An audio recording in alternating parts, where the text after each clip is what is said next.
రాష్ట్ర ప్రభుత్వం ఇటీవల ప్రకటించినటువంటి చేయూత పథకంలో భాగంగా అర్హులైనటువంటి అన్ని కేటగిరీలకు సంబంధించినటువంటి లబ్ధిదారులకు పెన్షన్ సౌకర్యం కల్పించాలని చెప్పేసి, అదేవిధంగా రాష్ట్ర ప్రభుత్వం పేర్కొన్న ప్రకారం డిపార్ట్మెంట్ ఆఫ్ సెర్ప్ అధికారులు ఒక దరఖాస్తు ఫారాన్ని విడుదల చేయడం జరిగింది. దానిలో పేర్కొన్న దాని ప్రకారము ఏదైతే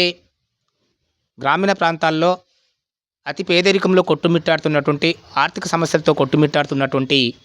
వృద్ధులు, మహిళలు మరియు పురుషులు ఎవరైతే ఉన్నారో 65 సంవత్సరాల పైబడినటువంటి వారందరికీ కూడా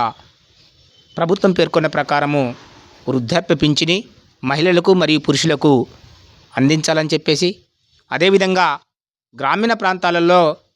వివిధ వృత్తుల్లో కానీ, వివిధ ఉద్యోగాల్లో కానీ, లేకపోతే వివిధ పనుల్లో కానీ నిమగ్నమైనటువంటి వారు, పేద కుటుంబాలు, వ్యవసాయ కుటుంబాలు ఎక్కువ ఉన్నాయి కాబట్టి రాష్ట్ర ప్రభుత్వం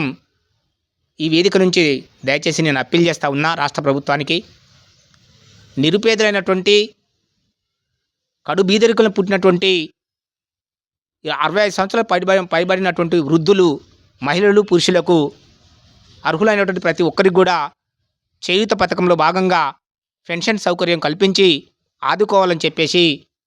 ప్రధానంగా రాష్ట్ర ప్రభుత్వానికి విజ్ఞప్తి చేస్తూ ఉన్నాం. నా పేరు బట్టు సాంబయ్య, తెలంగాణ దళిత విద్యావంతుల వేదిక జిల్లా కార్యదర్శి, నల్లబెల్లి.